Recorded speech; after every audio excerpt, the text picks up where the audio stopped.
Halo teman-teman semua, saya Yasmira Sasari dengan NPM 2451007 dan rekan saya Angelita Kalalo dengan NPM 2451110.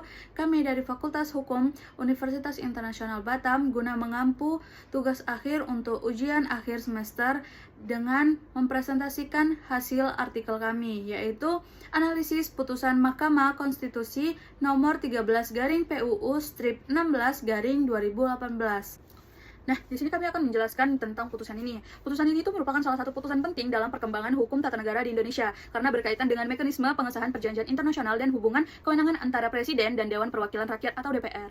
Persoalan ini tidak hanya menyangkut aspek prosedural dalam pembentukan perjanjian internasional, tetapi juga berkaitan dengan prinsip-prinsip dasar negara demokrasi seperti kedaulatan rakyat, pemisahan kekuasaan, dan mekanisme check and balance. Dalam perkara ini, Mahkamah Konstitusi diminta untuk menilai konstitusionalitas beberapa ketentuan dalam Undang-Undang Nomor 24 Tahun 2000 tentang perjanjian internasional yang dianggap membatasi keterlibatan DPR dalam proses ratifikasi perjanjian internasional. Perdebatan yang muncul menunjukkan adanya perbedaan pandangan antara kelompok yang menekankan pentingnya kontrol demokratis melalui DPR dan pihak yang mengutamakan efektivitas pemerintah dalam menjalankan hubungan luar negeri.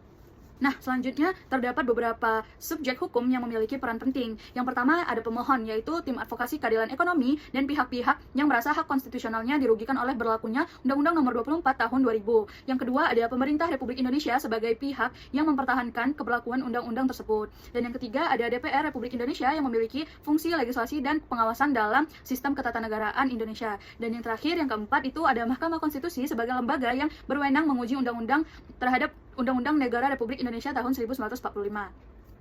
Sementara itu, objek hukum dalam perkara ini adalah ketentuan dalam Undang-Undang Nomor 24 Tahun 2000 tentang Perjanjian Internasional, khususnya yang mengatur mekanisme pengesahan atau ratifikasi perjanjian internasional. Nah, objek tersebut dipersoalkan karena dianggap tidak sepenuhnya sejalan dengan ketentuan pasal 11 Undang-Undang Negara Republik Indonesia tahun 1945 mengenai keterlibatan DPR dalam pembuatan perjanjian internasional.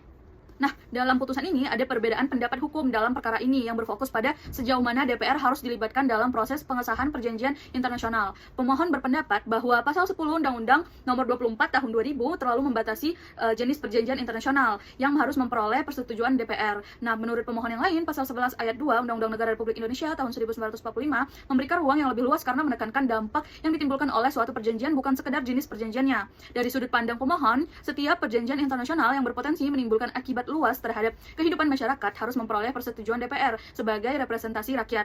Pemohon mendasarkan argumentasinya pada teori kedaulatan rakyat dan teori hak konstitusional. Menurut teori tersebut, rakyat merupakan pemegang kedaulatan tertinggi sehingga keputusan strategis negara harus melibatkan lembaga yang mewakili rakyat, yaitu DPR. Nah, sebaliknya, pemerintah berpendapat bahwa pengaturan dalam Undang-Undang Nomor 24 Tahun 2000 sudah tepat dan diperlukan untuk menjaga efektivitas hubungan internasional Indonesia.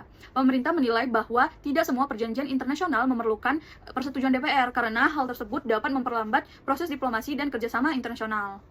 Nah, argumentasi pemerintah didasarkan pada teori treaty making power yang menempatkan presiden sebagai aktor utama dalam hubungan luar negeri. Selain itu, pemerintah juga menggunakan teori pemisahan kekuasaan dan teori kedaulatan negara yang memberikan ruang bagi negara untuk menentukan mekanisme pengesahan perjanjian internasional sesuai kebutuhan nasional.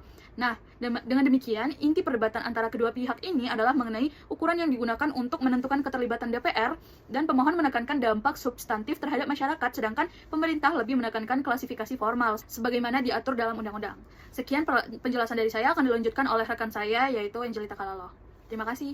Baik, terima kasih. Perkenalkan, saya Angelita Kalalo dengan NPM 2451010. Di sini saya mau melanjutkan tentang pertimbangan hukum Mahkamah Konstitusi.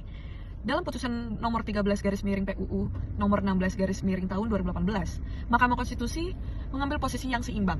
Mahkamah menilai bahwa tidak semua perjanjian internasional harus mendapat persetujuan dari DPR. Namun, keterlibatan DPR juga tidak boleh dibatasi pada kategori perjanjian tertentu sebagaimana diatur dalam Undang-Undang Nomor 24 Tahun 2000. Menurut Mahkamah, yang terpenting adalah dampak dari perjanjian tersebut. Jika suatu perjanjian berdampak luas terhadap masyarakat, membebani keuangan negara atau mengharuskan perubahan maupun pembentukan undang-undang, maka DPR harus dilibatkan dalam proses persetujuannya. Pertimbangan ini menunjukkan upaya Mahkamah untuk menyeimbangkan kebutuhan pemerintah dalam menjalankan hubungan internasional dengan prinsip demokrasi yang menuntut adanya pengawasan dari DPR. Dasar pemikirannya antara lain yaitu teori kedaulatan rakyat, demokrasi perwakilan, pemisahan kekuasaan, dan prinsip check and balance.